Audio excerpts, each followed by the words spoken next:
Welcome to another week, Soulmates. Thank you so much for joining the conversation. Plenty to talk about on this Monday. Welcome to FOXSOUL's Black Report. We're following the latest move in Florida to limit what girls can talk about in school and what Black patients in California are doing to get fair treatment. I'm Courtney Hicks. Courtney, I'm Brandon Hudson. Yes, you are. I'm in here for Nicole Carte. It's good to join you. Hey, look, plus we're going to talk about how Hennessy is making changes at HBCUs and the iconic series that is making a comeback. Look, these are stories that impact our people. Different kind of changes, huh? Okay. Yes. Okay. Yeah. It's our news, our views, and our voice. So let's get into our top conversation for the day. The Smith County Sheriff's Office in Mississippi has backtracked on its previous statement that there was no foul play involved in the mysterious death of Rasheem Carter. That's a young Black father. Carter's remains were found decapitated with evidence of other significant injuries. His family had claimed he was being stalked, harassed, and threatened by unidentified white men in the area. Sheriff Joel Houston has now said that his department has not ruled out foul play. Civil rights attorney Ben Crump has described Carter's death as, quote, a Mississippi lynching in 2022, and very disturbing Brandon findings earlier in the month. Skeleton remains found. No, this was back in November, and they were scattered, which left those who discovered them to believe that there was definitely some foul play, decapitation, a head found in one place, the spinal cord and other body parts found in another place. And a lot of people are like, well, how can you even, not entertain that this could be foul play, let alone murder?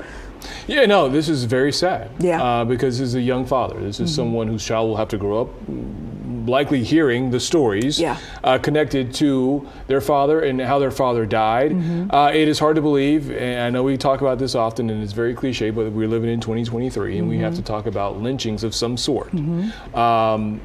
Given the history. So hopefully justice is served for this family, and that this young man's legacy can be carried out in a more positive way. Yeah, a lot of more investigating to do. We've got to, as a community, stay on top of this, case. And it really, you talked about lynching, it really brings the Emmett Till lynching bill back into the forefront.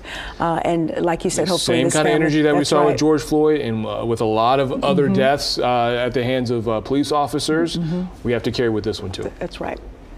All right, so 3 employees at Central State Hospital have been charged with second-degree murder after the death of Ervo Otieno during intake. Now, video evidence has been captured, but is not being released to the public. Otieno was reportedly restrained for 12 minutes. He died of asphyxia after being smothered by 7 deputies who were also charged with second-degree murder.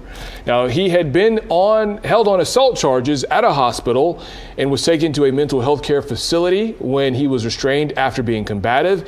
His family's lawyers say that they were, quote, grief-stricken and disturbed by this case. And this is, again, one of those cases where we have to trust people to be sent to these facilities for help. Like, they're sent there for help. Then they're not supposed to end up dead. And that is why they stay in the news, is because they're not supposed to end the way that this ended here. That's right. The victim is of color. Those newly accused, as you can see, were of color. So again, here we are faced with more of a blue culture than anything that would be, black on white or white on black. And it's really going to be up to the system and the politicking to make sure that this culture is redirected and that we're not continuing to report and inform our soulmates on tragic cases like this before people can get justice for themselves. There was, some background with maybe being accused of robbery. We get that, but you don't have to be judged, jury, and executed. Just because somebody does something wrong doesn't mean they need to be, executed for that. That's right. Look, I hope, and this is very similar to what Tyree Nichols, what happened with him, but I hope that what happens at the end of the day is that we hear from a lot of our black law enforcement organizations that they're a lot more vocal in making sure a lot of these things stop. Yeah, especially the ones who are out there doing right. Yes. I want to make light that there are good cops. Yes. Unfortunately, we just don't hear too much of them. We don't. Yeah. All right. A 9th grader's claim that she was stopped from walking and reciting the Pledge of Allegiance has been refuted by Lexington School District 1. That's in South Carolina. Now, the district's attorney said a video of the incident shows that the teacher touched Marissa Barnwell's shoulder to get her attention, but did not push her against the wall. Hall, as first reported. Now, the confrontation allegedly occurred after the Pledge of Allegiance ended, and during a moment of silence, Barnwell reportedly argued with the teacher before walking away. The district said it conducted a full investigation and determined neither the student nor the teacher should face any discipline. Brandon, I think this is just a matter of maybe opinion or how, you know, someone feels. I mean, a touch for you could be felt in one way and very different for me. I do believe this student did definitely have the right to say, this is how I felt about it. You know, I guess these folks, the district down in South Carolina, felt otherwise. I know the video shows one thing, but it doesn't take into account how a person feels. That's right. And it's never really what you did, but it's how you did it and how you said it. That's right. And I think that's what needs to be taken into account here. Yeah, so even though it looks like this case is coming to a close, I'm hoping that that student can still feel validated in how she feels, and maybe her nucleus, her family around her can help that. Those are the things that when important. you shut someone down like that, That's right. it prevents them from speaking up and using their voice for something else. Yeah. All right, so Arizona Governor Katie Hobbs, she signed an executive order on March 17th prohibiting the discrimination based on hairstyles. Now, making Arizona the 21st state to pass such a ban. Now, while Tempe and Tucson have previously passed similar bans, the executive order now extends protection to state employees and contractors statewide. Discrimination based on natural hairstyles or textures, which we have seen a lot of, such as braids, twists, and locks, will now be illegal in the state. Now, according to a 2019 study by Dove, the order aims to create a respectful and open workplace for natural hair, as Black women are often judged harshly on their looks. I want to ask you, being a Black woman, how do you feel about this? You know, look, I believe the Crown Act is doing what it was originally designed to do, despite the pushback, despite the debate, despite you know, folks who are against it and really can't understand the walk that we take every day as Black people, in particular Black women in this case. Look, regardless of how you wish to wear your hair, you know, I've never understood why it would be up for debate, and who is in authority to say what is professional and what is not professional. I know sitting in this anchor chair along with a lot of my you know, journalist sisters like your wife, you know, it's heavily debated. You know, you kind of hesitate on changing the style. Will it be acceptable? And just the fact that you have to go to maybe a superior to say, is this okay? It just puts you in a real funky space. So I'm down for this Crown Act. You know, people's natural hair and the way they choose to wear it really shouldn't be up for debate. I can't say it. You said it better. I mean, look at my hair. I keep it high. I keep it short and tight. So, but no, I appreciate your insight, because I think there's a lot of things that a lot of Black women have conversations with. We do. At the salons, at the kitchen tables, talking with their girlfriends. It's constant. So it's tough to see that Arizona is moving in the wrong direction of history here. It's unfortunate. All right, Republican Representative Stan McClain is sponsoring a bill in the Florida House that would ban discussions of menstrual cycles and other human sexuality topics in elementary grades. The legislation would restrict public school instruction on human sexuality, sexually transmitted diseases, and related topics to grades 6 through 12. The GOP-backed bill, which cleared the House Education Quality Subcommittee just last week, would also allow parents to object to books and other materials children are exposed to, require schools to teach that a person's sexual identity is determined biologically at birth, and set up more scrutiny of certain educational materials by the State Department of Education. Joining us now to take a deeper dive into Florida and how their actions are impacting the Black community is Florida House Representative Michelle Rayner Goolsbee. Welcome to Fox Soul's Black Report. We appreciate your time today. Thank you so much for having me. I'm appreciative to be here. Absolutely. All right, so let's get into it for our viewers. We call them soulmates who don't know what Bill HB 999. Could you explain, give us some insight on what that's all about and what's being done to combat that? So there are two bills. HB 999 really deals with the higher education component. And so that's the concerns that we have, that the representation of D9, and I'm a member of Delta Sigma Theta Sorority Incorporated, D9 and BSU and other multicultural organizations would not be able to be on campus. But the bill you just referenced before I got on is another bill that really is going to prohibit young girls from talking about their menstrual cycles. My colleague, Representative Ashley Gant, who is a member of Alpha Kappa Alpha Sorority Incorporated, so another D9 organization that is represented here in the State House, she questioned the bill sponsor and said, listen, we know that young girls have their periods as early as fourth grade. Would that prevent these young women, these young girls from talking about their period, especially if they got it at school or maybe they don't come from a family where they can discuss it? And the bill sponsor said yes. I mean, I started my menstrual cycle when I was in 5th grade. So this bill, if it was in law when I was growing up, would have prevented me from being able to go to a teacher saying, I have a problem, I've had an accident, or what have you. And it's really interesting that the state of Florida, specifically the GOP, they are really interested in the sexualizing of young girls and their bodies. And we have a whole host of issues that are happening here, and no one is asking them to figure out those issues. Yeah, and you know, listen, I think we're going so backwards. It is already something, you know, tough and heavy to deal with, coming into your womanhood, and to have to add the politics and the policy on top of that. You know, we're already working through some of the shame, and I think we've made some great strides, as young girls and women, and this is like taking us back, and I'm so disappointed in this situation. That's why I appreciate folks like you coming on to talk. Let's talk a little bit about being woke for our soulmates, and tell us why you think Governor DeSantis and this anti-woke agenda is not so good for us, as in soulmates, as in Black America, as in our culture. Listen, I was in a committee hearing.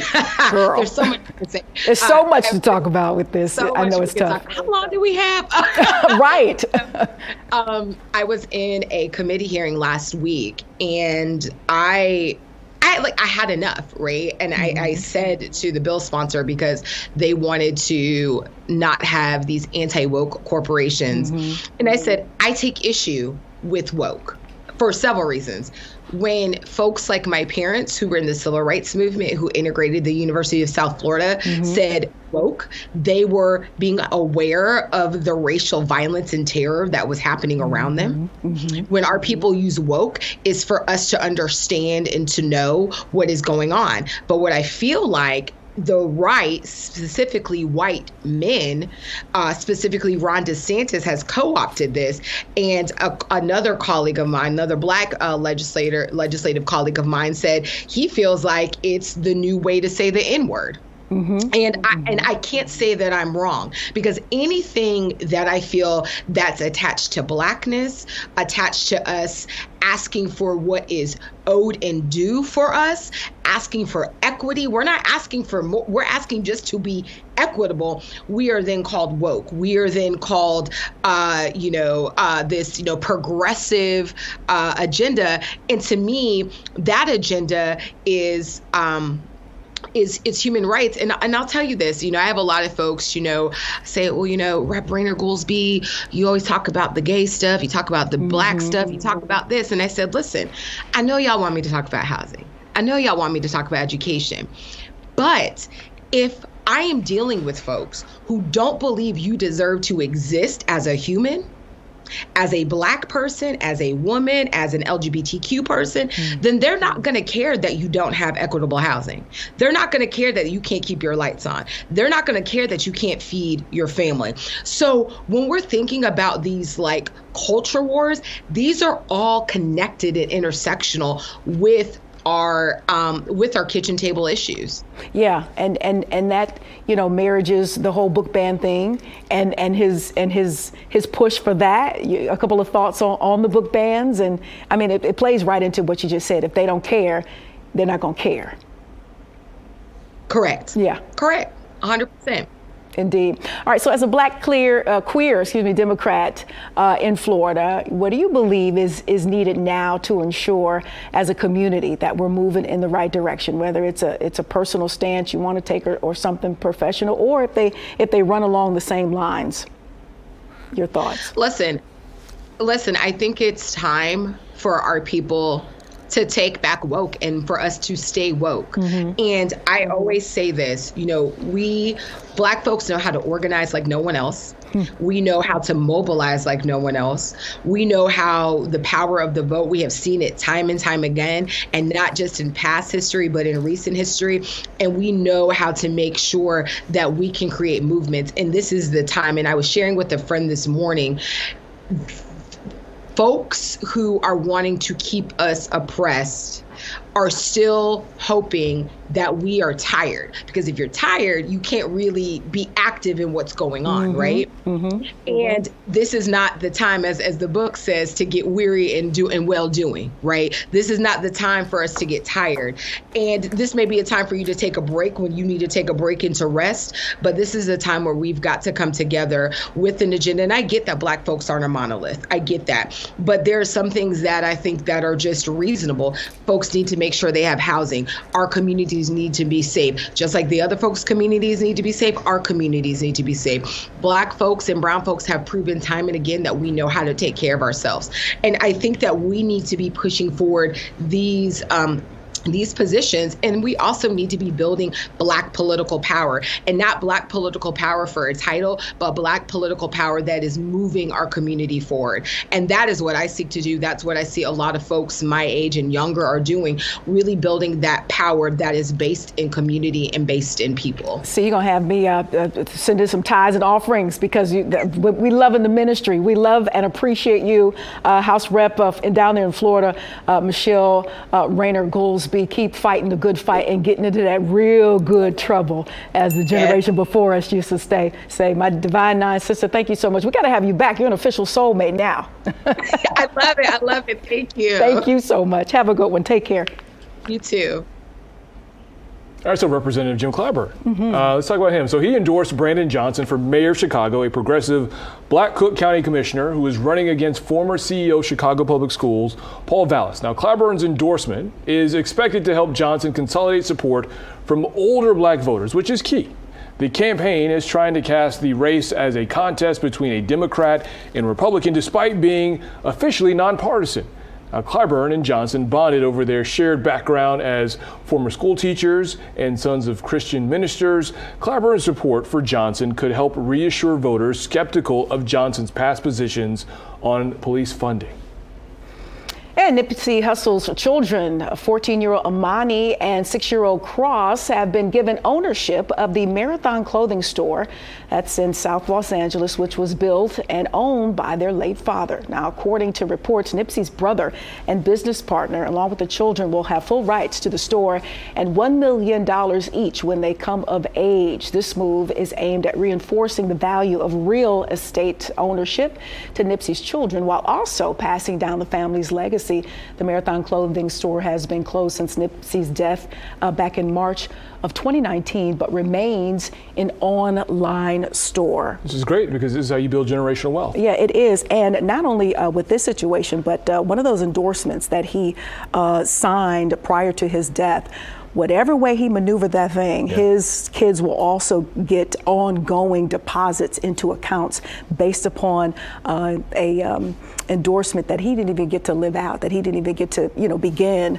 But it's so important to think ahead and think big, like Nipsey did, and because of that, his kids are going to continue to be able to live very well in his legacy. When you're a business owner, especially a small business owner, you got to think 2, 3, 4 steps ahead. And so I hope a lot of, especially Black-owned businesses, can take note and have this opportunity, and this is a conversation starter for them to say, if suddenly I pass away, what am I going to do with my business? How can I pass this along to my younger kids or family members, and they can carry on the legacy and also just be taken care of. Yeah, we've been denied generational wealth for a myriad of reasons, and that's a whole nother FOXSOUL Black Report show. But when you have bright moments and bright spots like this, it always brings hope and help to those who need information like this. Nipsey's legacy is still living on in a great way. Let me tell you. So look, actor Lance Reddick, this is upsetting news. He passed away suddenly Friday morning from natural causes. Now, Reddick is best known for his roles in The Wire, Bosch, Netflix's Resident Evil, and most recently John Wick films. So he was the concierge in those films, Keanu Reeves, and director Chad Stahelski said that they have been dedicating this upcoming 4th John Wick film to Reddick, which opens, I believe, this week. And they are, quote, deeply saddened and heartbroken at the loss. He is survived by his wife, Stephanie Reddick, 2 children. And the family is asking for privacy as they deal with this unimaginable loss. Reddick was 60 years old, but if you look at him, you would not have been able to tell that. And in the scheme of things, 60 is very, very young. It is. And, it is. You know, we can't, you know, we don't have control. And so, but it's an unimaginable and it's a very unspeakable loss, especially with it being, you know, without warning. He was you know, as folks have celebrated his work and started talking about him, I did not know that he was a graduate of the Yale School of Drama, which is a very prestigious, I want to say Angela Bassett? Yep, Bassett, the Queen, and a slew of other Black actors have come out of that particular prestigious college. But just a devastating loss. And even if you didn't know who he might have been by name, you definitely knew his roles. Especially if you're a big fan of John Wick. So, all right, so look, still ahead, Black Americans, they're code switching to save their lives. When haven't had to code switch? When we return, we'll tell you where Black patients say code switching is how they're getting better health care. You're watching FOXSOUL's Black Report.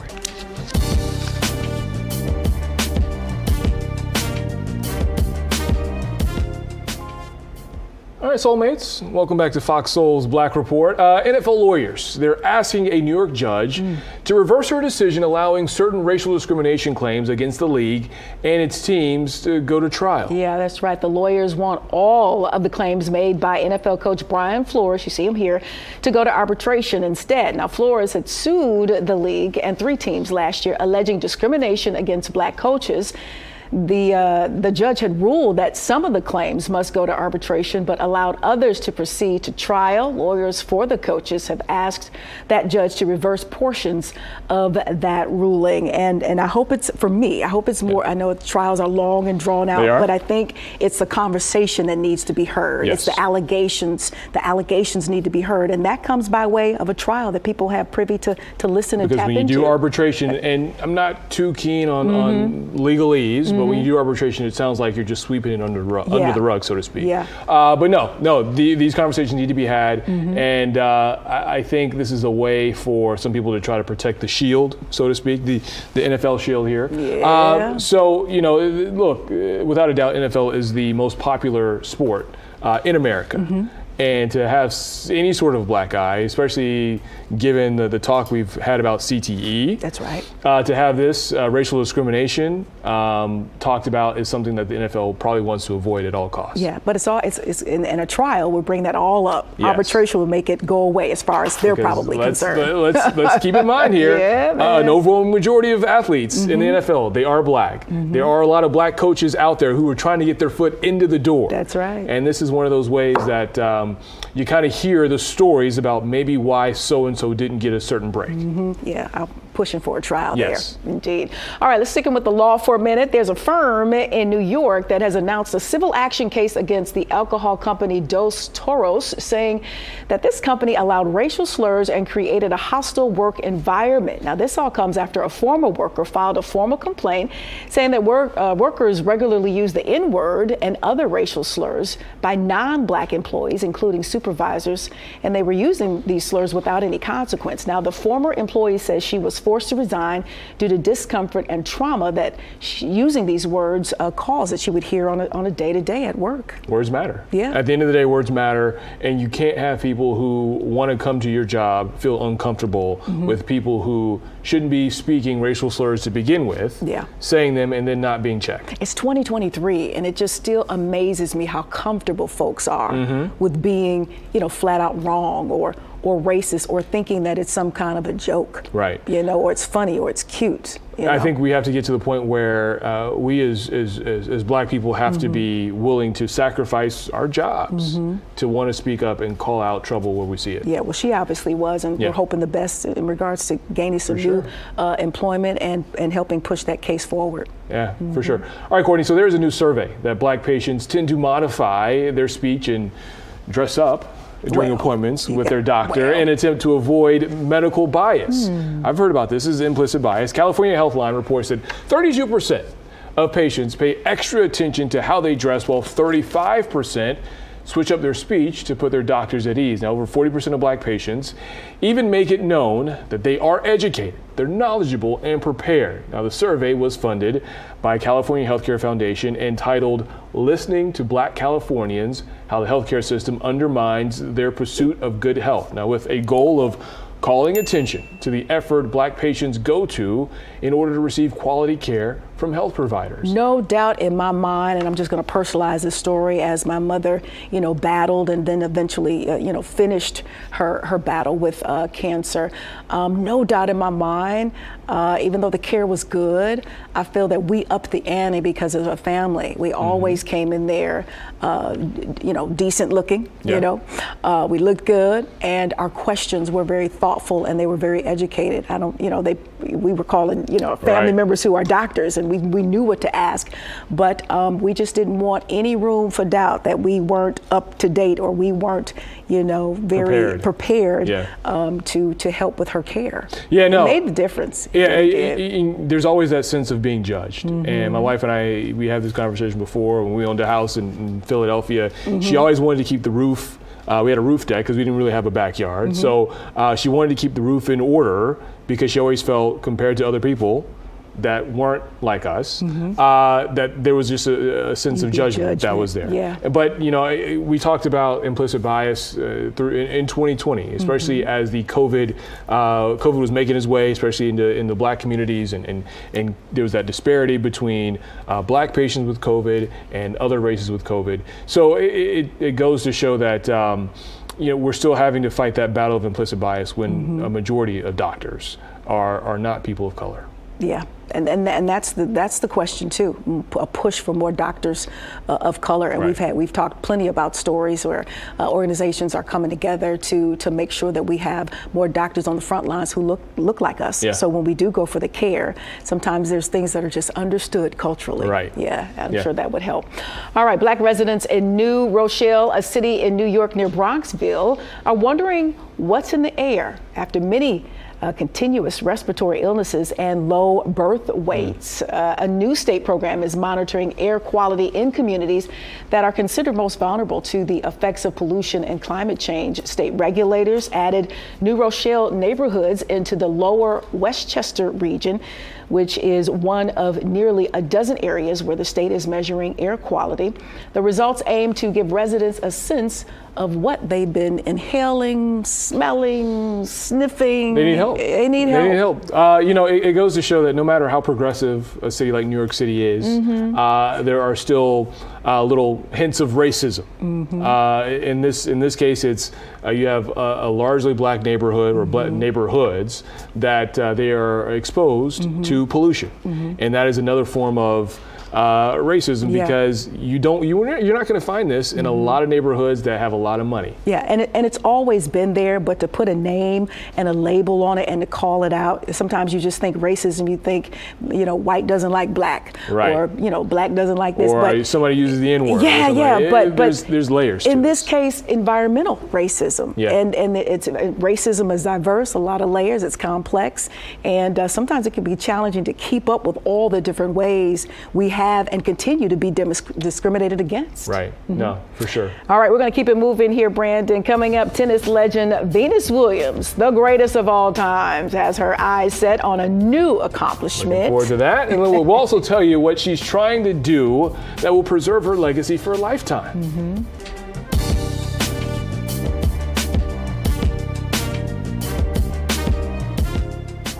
All right. Welcome back to Fox Soul's Black Report. I'm Brandon Hudson in for Nicorla Corte, and we're going to get started with something down on the West Coast. San Francisco, NAACP, they're backtracking and opposing $5 million cash reparations proposal. Yeah, the San Francisco branch had originally opposed the idea of a cash payout in favor of creating and funding programs that could improve the lives of those who've been impacted by racism and discrimination. Now, after receiving backlash from the San Francisco chapter, it issued a statement claiming that its rejection had more to do with its disbelief that the committee would follow through on that sort of a promise, Brandon. So yeah, the branch tweeted an official letter clarifying the stance by stating, quote, there should be some form of cash payments, but it called the $5 million proposal an arbitrary number and said that more than $5 million may be needed. Now, this is one of those things where you cannot put a price tag on trauma. That's right. And to do 400 plus years of trauma. and you're basically saying, how much is your life worth? And you're saying, oh, it's $5 million, when it is not. Yeah. On the lighter hearted side, you know, I think everybody's vying to find some citizenship, residency in San Francisco. That's where Nicorla is from. Me and his mom often talk. Like, I'd say, hey, get my room ready. But on the more serious side of things, reparations, yes. How you go about it, I don't know. Because again, how do you measure? How do you put a price tag? How do you figure out what's good enough for 400 plus years of pain and suffering and discrimination and all the different eras as blacks that we've gone through, Jim Crow, you know, so on, civil rights. How do you go about doing that? And with each state individually trying to figure it out, as I often say, I just don't want deserving blacks to fall through the cracks and not get what is owed. What is owed to them. And the sad part about this is the people that are in the here and now and could be the immediate recipients probably won't really feel the effects of this. So it'll probably be the next generation after them, and maybe even then. So you're looking at another 100 years from now before the people who are mostly impacted get their just due. All righty, we have some exciting news for our HBCU graduate students or soulmates. The Thurgood Marshall College Fund has teamed up with Hennessy. The dark honey, to offer Hennessy Fellows program. The program will award high-achieving graduate students representing a variety of undergraduate majors from liberal arts to sciences and engineering, curated corporate development experience, as well as financial assistance. Now, selected fellows will receive a scholarship up to $20,000 per academic year for up to 2 years and a one-time $10,000 stipend, along with online training forums and immerse boot camp and networking opportunities. And for more information about it, you can visit tmcf.org.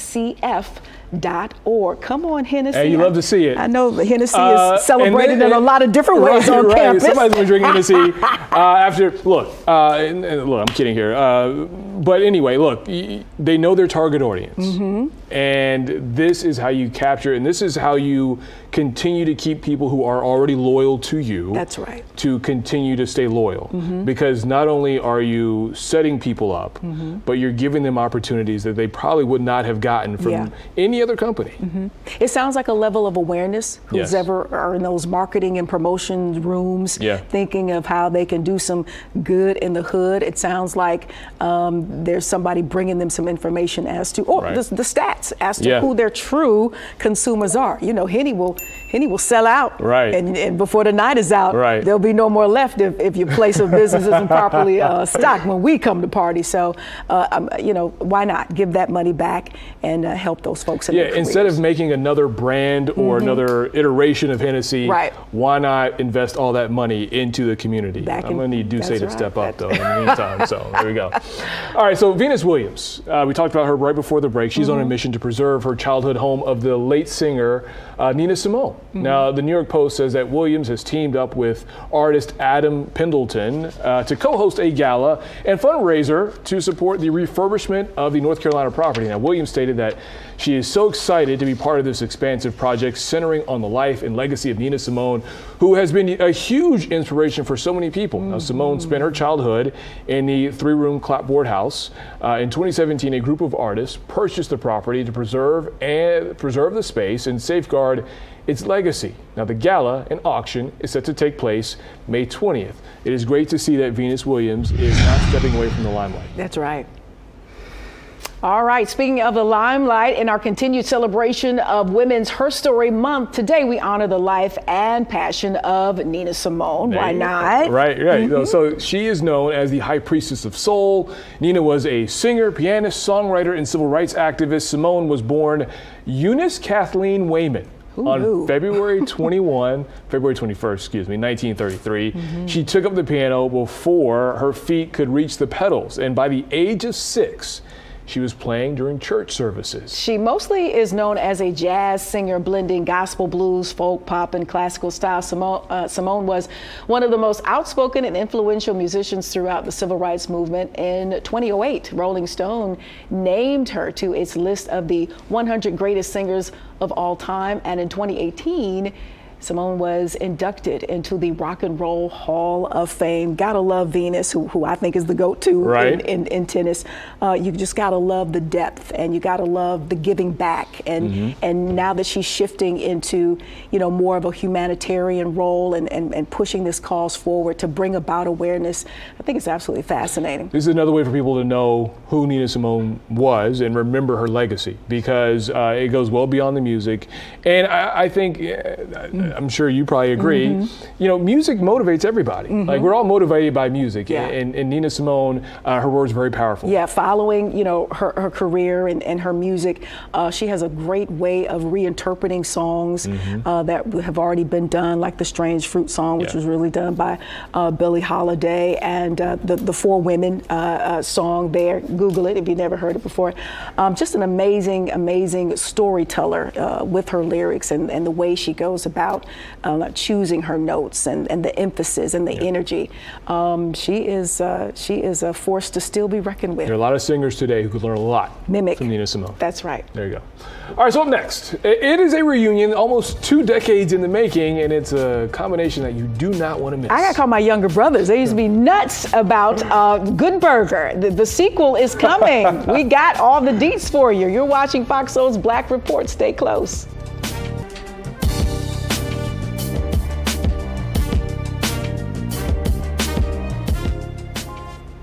All right, so welcome back to Fox Soul's Black Report. And this next story, I had to look this up because I've seen a lot of advertising for it. I know. And you haven't caught it yet? I haven't caught it. I do want to see it, though. The new show we're talking about is Swarm.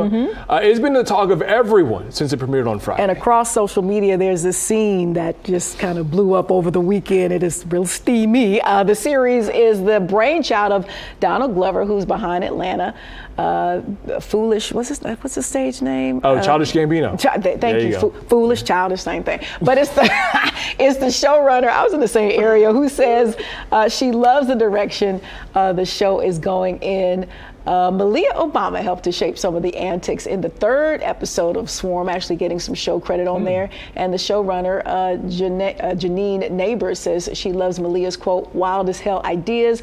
Swarm is about the world's biggest and most murderous Beyonce superfan in this new thriller series. A lot of people ran to catch it. I think it's on Prime. It's a real quick view, if you will. There's like 7 episodes or so. They're all like 30, 35 minutes. Okay. And there's a particular scene that kind of hit social media over the weekend, so I'm sure more people even over the weekend went and checked it out. But they say it's bananas. I can't wait to see it myself. Anything Donald Glover touches, it seems to be out there. Yeah, it's good. He and Jordan Peele, I think, are two I'll say artists at this point who are really good at filmmaking, and they will be talked about for years and years to come, because I enjoy every single thing they put out there. Yeah, it's a good one. All right, big announcement here over the weekend for fans of Nickelodeon's Kenan and Kel.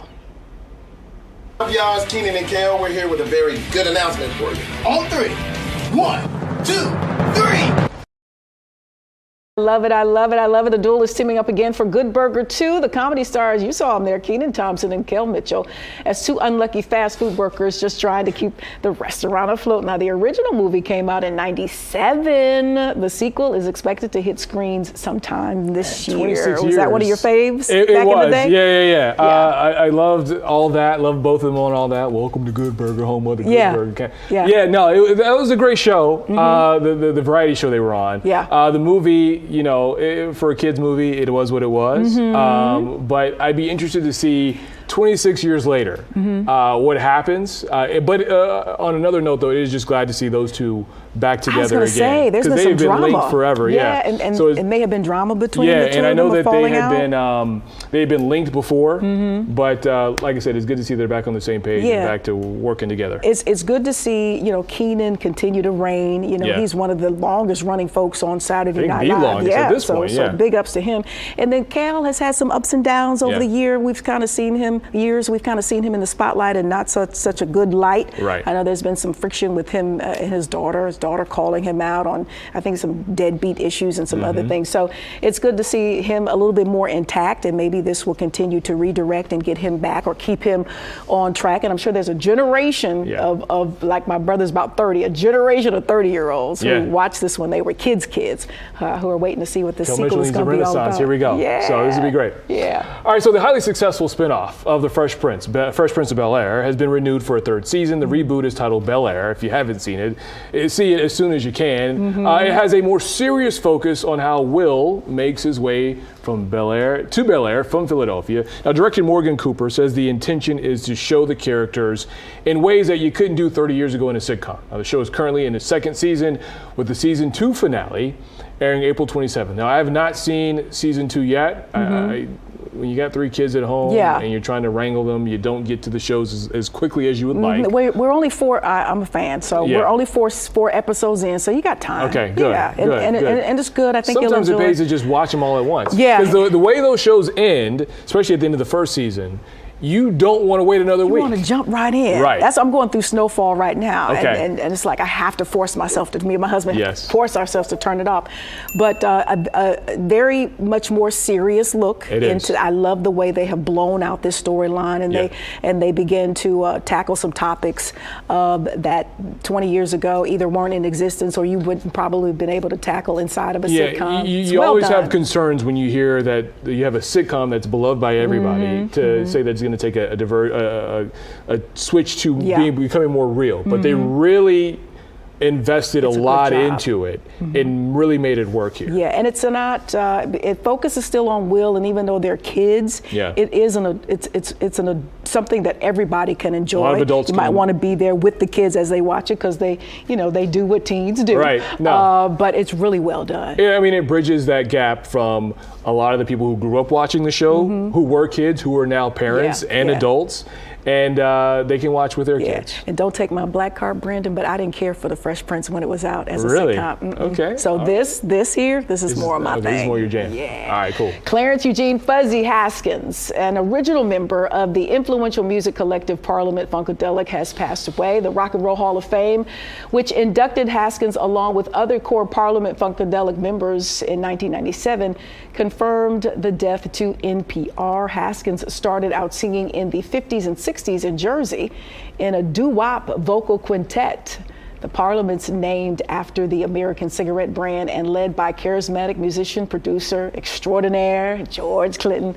The group didn't achieve great success until they scored a hit in '67 with I Want to Testify. Haskins was 81 years old. I can't believe, you hear these records forever and ever and ever. Yes. And sometimes you don't realize that the artists are aging along with the records. When I read he was 81, I was like, oh my goodness. Yeah. You're still thinking of them in their primes. You see back videos, whether it be YouTube or you come across something, and I don't know, you just want to freeze these artists in time. Because the music is so timeless. And when you listen to the music, there's something about listening to music, especially black music from the 60s and 70s. When you put on if you have a Saturday morning or Sunday morning, you put on an album and the instruments and the recording just sound so fresh. Yes. And it doesn't sound mass produced, and it's not a shot at what's happening today in the studios.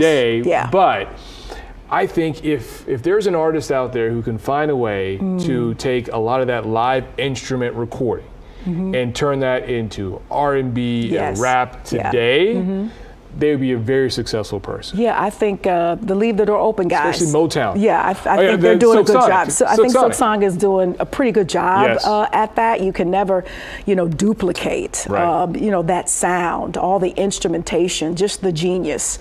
It is still the best Saturday morning cleanup music ever, and it probably will be. But when you look back, some of these classics, when you talk about the 70s, they're becoming 40 and 50 years old now, and they still sound just as clean and clear and crisp as they did when they first came out, all the songs that we grew up on. But you can't take away from how masterfully done they are, and which is why they continue to just live on from generation to generation. We have our producer here, Aaron, and he kills me every morning we're getting the show together because this soundtrack, I'm like, what do you know about that? I want to say he's just at that. I'm like, boy, what do you know about that? But that just shows that those songs have been passed down, from generation to generation. Because Aaron had a great upbringing too. Yeah, continue to be loved.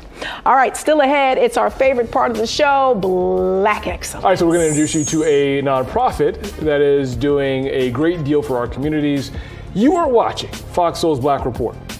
All right, so welcome back. FOXSOUL's Black Report. Math with Ease is a Black-owned nonprofit dedicated to empowering African-American students through STEM scholarship opportunities. Now, the organization has already given away almost $20,000 in scholarships to bridge the gap and provide equal opportunities for underrepresented communities to excel in the field. That is amazing. So designed for students in grades 6 and up, the curriculum teaches coding in a fun, interactive, and easy to learn manner. As automation and artificial intelligence rise, coding is becoming increasingly important as a skill that can improve students' lives and make a difference in others. So Math with Ease is also looking forward to offering scholarships to students in Ghana in the near future. All right, Chicago teacher is getting some much deserved attention for an event that he calls Tie Tuesday. Yeah, so the whole idea, Brandon, is to teach his students how to dress professionally. Our friends over at Fox Chicago has the story. I'm going to adjust your tie, okay? All right. Let's fix your collar. Every Tuesday is Tie Tuesday here at Dixon Elementary in Chatham. Let me make sure your tie is all right.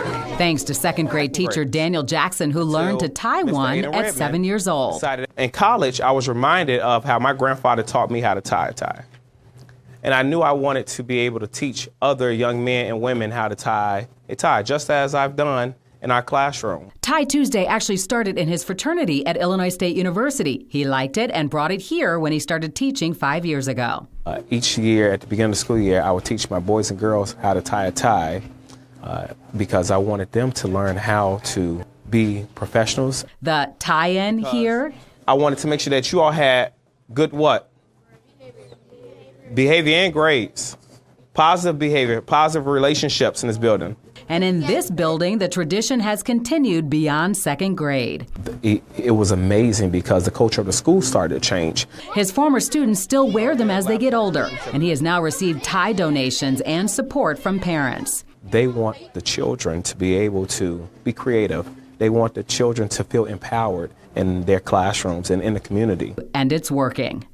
I feel like I'm going to prom.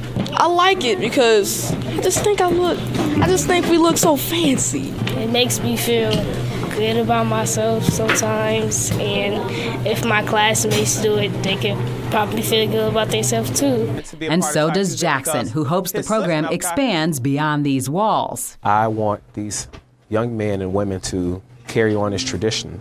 I would like it to be a legacy. Oh, that's good. It is. It is great to see because you'd be surprised just the impact like wearing a tie has on a young man who probably doesn't wear a tie often. You know, when you look good, you feel good. Yeah, that's what some of the young people alluded to in the piece there. Now listen, never learn how to tie a tie, so I'm going to throw you a clip. All right. Clip that bad boy on. But it's an art, especially now as fashion evolves, especially for the guys, and women too who choose to wear ties, like the big thing, and then you have the shape this way and shape that way. I'd just be so confused. There's different ways ways to tie a tie. So, I mean, just with a regular necktie, there's four maybe more different ways to tie a necktie. So you got bow ties, then you got ascot ties. Now you know how to do a bow tie? I know how to do a bow tie. From scratch, like with the bow tie being like this? So you're amazing. A few years ago, I wanted to start wearing bow ties. Okay. And on air? Well, no, not on air. Just period. When I go into events. Okay. I'd go to events and be like, hey, look, someone gifted me with bow ties. I just kept them in my drawer, my dresser, because I didn't really know how to tie them. So I had to teach myself, and over the course of 24 hours, I taught myself how to tie a bow tie. And whenever I can, I try to wear a bow tie because you don't want to lose the muscle memory, because if you don't really know how to do it, if you do it and then you don't do it for a long time, you kind of forget. Okay. But have you gotten real fancy with all the different knots right here for the ties? Or you keep it simple? I try to keep it as simple as possible. But then there's this whole upper body etiquette, because you got the tie, bow tie, and then you got the square thing here. Pocket squares, and then as spring continues, Mm-hmm. as spring continues, you start wearing the flower lapels. I do it as according to the season. Mm-hmm. So because you don't really want to wear flowers when it's snowing outside. But I feel like energetically, like when you started the show, you had the tie, you took the tie out. Right, had the tie bar too. Yeah, but I think energetically, it kind of relaxes you a little bit. When you know you don't have on a tie, do you get a little relaxing-ish? Sometimes you feel more comfortable. Sometimes I feel more comfortable dressing up than I do dressing down. Okay. But it's just a matter of, I think it's a skill set that you need to have, because you need it for job interviews, you need it for dinners, going out formal dinners, formal occasions. And people, it gets people's attention. Yeah. Well, I don't know how to tie a tie, and I need to learn how to change a tire. I know I'm bad. I'm bad. I'm gonna get it one day. Your husband can help you out, right? He can change the tire. Yeah. That's why I have to know.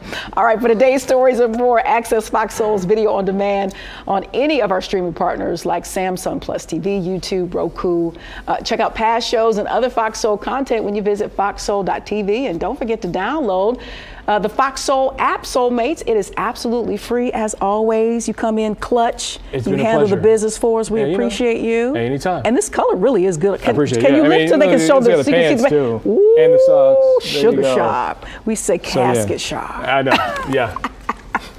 So it's a pleasure. No, it's always great to join here on Fox Soul, talk all the soulmates. Indeed. The kids good, wife good. Everybody's He's good. got 3 kids under 3, right? Under 4. Under 4. Yeah. Same thing.